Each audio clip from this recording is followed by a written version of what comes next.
بسم اللہ الرحمن الرحیم۔ شروع کرتا ہوں اللہ کے پاک نام سے جو بہت بڑا مہربان نہایت رحم والا ہے۔ دوستو، بہنوں، بھائیو، بزرگوں، تاریخ اسلام میں حضرت خالد بن ولید کی داستان کی 205 نمبر قسط میں ہم آپ کو خوش آمدید کہتے ہیں۔ ہم بات کر رہے تھے رومی فوج کی۔ رومی فوج کا سلار منیاس مارا گیا تھا اور اس کا مقابلہ ہو رہا تھا حضرت خالد بن ولید کے دستے سے۔ مسلمان خوش ہوئے کہ رومیوں میں بھگدڑ مچ جائے گی، لیکن رومی غضب ناک ہو گئے تھے۔ انہوں نے انتقام مناس کے خون کا انتقام لو کے نعرے لگانے شروع کر دیے تھے اور ان کے حملوں میں شدت پیدا ہو گئی تھی۔ وہ قہر بن گئے۔ ایک بار تو انہوں نے مسلمان سواروں کے پاؤں اکھاڑ دیے، لیکن یہ غضب ناک انداز اس کے اپنے ہی نقصان دہ ثابت ہوا۔ انہیں صحیح طور پر طریقے سے لڑانے والا مارا گیا تھا۔ اب وہ غصے میں آئے ہوئے ہجوم کی صورت اختیار کر گئے تھے۔ حضرت خالد بن ولید نے رومیوں کو اس کیفیت میں دیکھا تو اپنے سواروں کو نئی ہدایت دی۔ اس کے بعد رومیوں کا جیسے قتل عام شروع ہو گیا ہو، اس کے باوجود وہ پسپا نہیں ہو رہے تھے۔ اس کا نتیجہ یہ ہوا کہ کوئی ایک بھی رومی میدان سے نہ بھاگا اور کوئی ایک بھی رومی زندہ نہ رہا۔ زیادہ تر مورخ متفقہ طور پر کہتے ہیں کہ مناس کی فوج ایک ہی بھی سپاہی زندہ نہیں رہا تھا اور بھاگا بھی کوئی نہیں تھا۔ مسلمانوں کا جانی نقصان بہت ہی کم ہوا تھا۔ مارکا ختم ہوا تو حاضر کے لوگ، جہاں پہ یہ مارکا ہوا تھا اس جگہ کا نام حاضر تھا، تو حاضر کے لوگ جو سب کے سب عیسائی تھے باہر نکل آئے اور حضرت خالد بن ولید سے ملے۔ آپ کے خلاف جو لڑے ہیں وہ اپنے انجام کو پہنچ گئے۔ ایک عیسائی بزرگ نے شہری کی نمائندگی کرتے ہوئے کہا، ہم بھی عیسائی ہیں لیکن ہم آپ سے لڑنے کا ارادہ نہ رکھتے، نہ اب ایسا کچھ ارادہ ہے۔ ہم آپ کی اطاعت قبول کرتے ہیں۔ جس نے ہم سے لڑے بغیر اطاعت قبول کر لی وہ ہماری پناہ میں آ گیا۔ حضرت خالد بن ولید نے کہا، نہ تم پر جزیہ واجب ہے اور نہ ہم تمہیں اسلام قبول کرنے کو کہتے ہیں۔ تمہاری عبادت گاہیں محفوظ رہیں گی۔ ابھی حضرت ابو عبیدہ رضی اللہ تعالیٰ کے دستے نہیں پہنچے تھے۔ انہیں محاصرے کے لیے جانا تھا، اس لیے انہیں کوئی جلدی نہیں تھی۔ انہوں نے ایک پڑاؤ بھی کیا تھا۔ حضرت خالد بن ولید نے وہاں انتظار نہ کیا کیونکہ انہیں کنسرین کو محاصرے میں لینا تھا۔ یہ جگہ وہاں سے زیادہ دور نہیں تھی۔ کنسرین کے اندر رومیوں کے کچھ فوج موجود تھی۔ حضرت خالد بن ولید نے محاصرت اور رومیوں کے شہر کی دیوار پر آ کر تیر اندازی شروع کر دی۔ حضرت خالد بن ولید کو اندازہ تھا کہ اندر فوج اتنی زیادہ نہیں ہوگی، اگر ہوتی بھی تو حضرت خالد بن ولید ہمت نہ ہارتے۔ انہوں نے اپنے ایک ایلچی کو یہ پیغام دے کر قلعے کے دروازے پر بھیجا، اے رومیوں، تم اگر آسمان پر چھائے ہوئے بادلوں میں ہوتے تو بھی ہمارا اللہ ہمیں تم تک یا تمہیں ہم تک پہنچا دیتا۔ ہم تمہیں موقع دیتے ہیں کہ بہت سے برے انجام تک پہنچنے سے پہلے قلعے کے دروازے کھول دو۔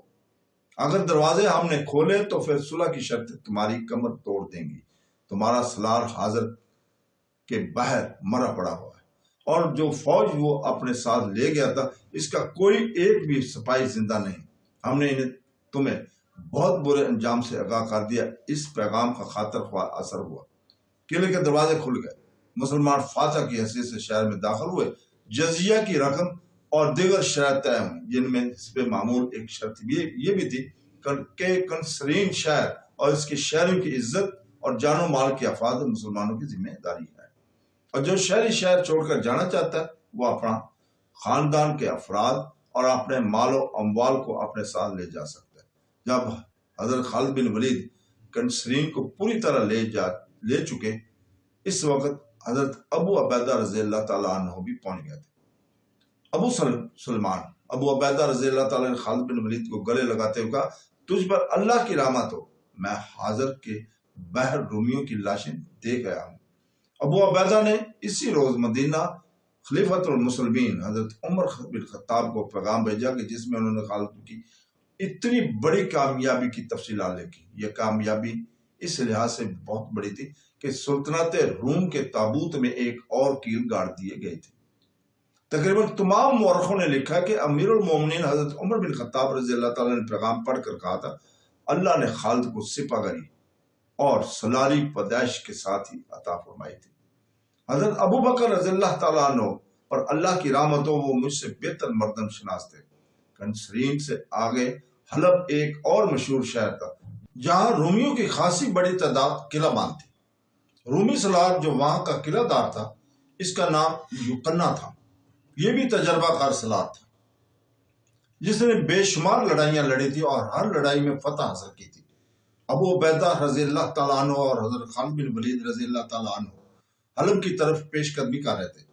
رومی سالار یوکنہ کو اطلاع ملی کہ مسلمانوں کا لشکر آ رہا ہے۔ رومی سالاروں نے کچھ عرصے سے یہ سلسلہ شروع کر دیا تھا کہ وہ جب سنتے تھے کہ مسلمانوں کا لشکر آ رہا ہے وہ اپنے دستوں کو اکٹھا کر کے جوشیلی تقریر کیا کرتے تھے اور قلعے سے باہر آ کر لڑتے تھے۔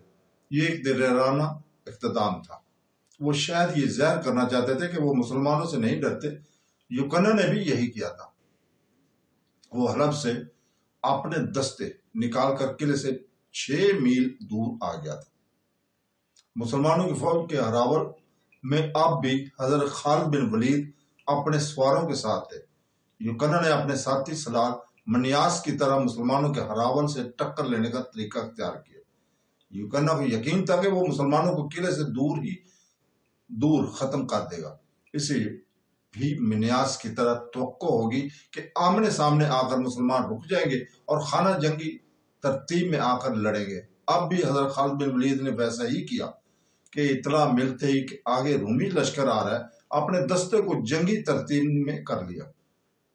رومیوں کو دیکھ کر حضرت خالد بن ولید نے اپنے دستوں کو روکا نہیں، انہیں 3 حصوں میں تقسیم کر کے پہلوں سے حملہ کر دیا۔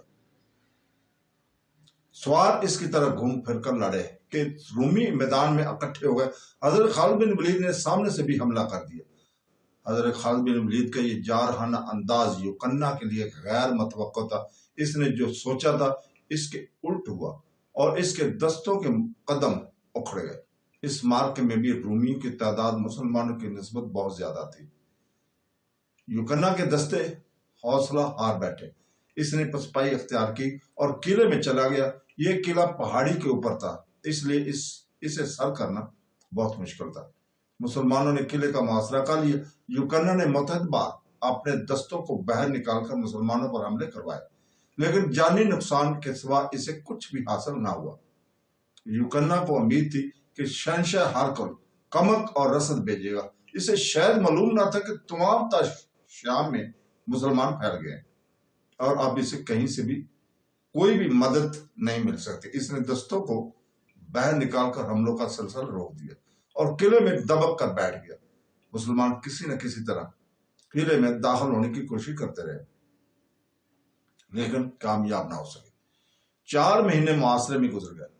قلعے کے اندر رومی ایسے پریشان اور خوفزدہ ہوئے کہ یوکنہ نے ایک روز اپنا ایلچی باہر اس پیغام کے ساتھ بھیجا تھا کہ وہ ہتھیار ڈالنے پر تیار ہے۔